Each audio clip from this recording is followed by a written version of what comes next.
സ്കൂളിൽ പഠിക്കുമ്പോൾ മ്യൂസിയം കാണാൻ പോകാത്ത തിരുവനന്തപുരത്തുകാർ കുറവായിരിക്കും. വരിവരിയായി ടീച്ചർമാരുടെ കൂടെ മൃഗശാലയിലും നാച്ചുറൽ ഹിസ്റ്ററി മ്യൂസിയത്തിലും നാപ്പിയർ മ്യൂസിയത്തിലും ഒക്കെ പോയവരാണ് നമ്മൾ എല്ലാവരും.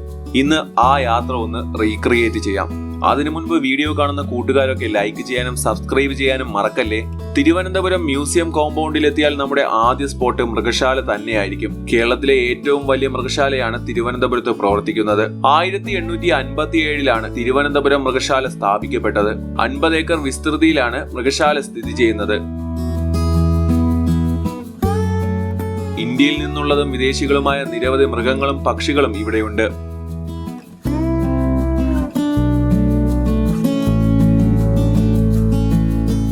സിംഹവാലൻ കുരങ്ങ്, കാണ്ടാമൃഗം, സിംഹം, കടുവ, വിവിധ ഇനം മാനുകൾ, കാട്ടുപോത്ത് തുടങ്ങിയ മൃഗങ്ങളാണ് ഇവിടുത്തെ പ്രധാന ആകർഷണം.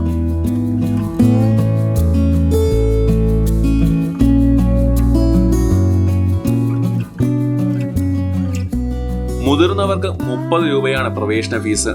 രാവിലെ 9 മണി മുതൽ വൈകിട്ട് 5:15 വരെയാണ് പ്രവേശന സമയം.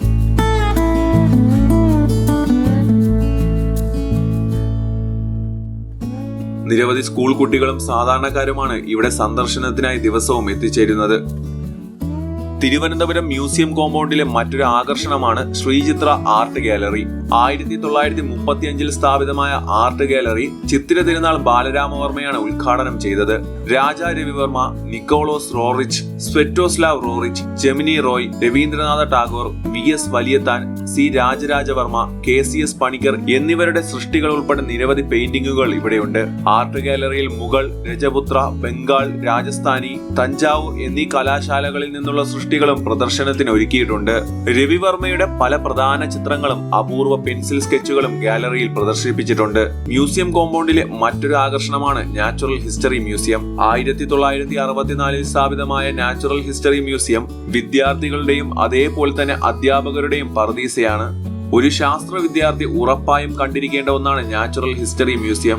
ആദ്യകാലത്ത് ആർട്ട് മ്യൂസിയത്തിന്റെ കിഴക്കൻ ഭാഗത്തുള്ള ഗാലറിയിലാണ് ഇത് പ്രവർത്തിച്ചിരുന്നത്.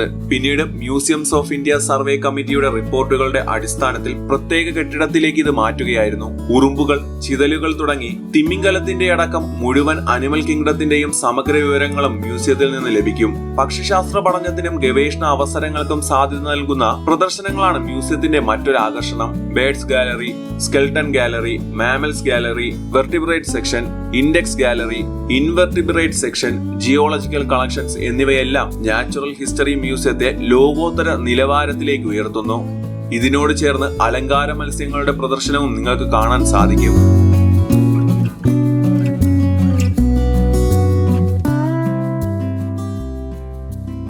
തിരുവനന്തപുരം നഗരത്തിലെ തന്നെ പ്രധാന ആകർഷണങ്ങളിൽ ഒന്നാണ് നേപ്പിയർ മ്യൂസിയം.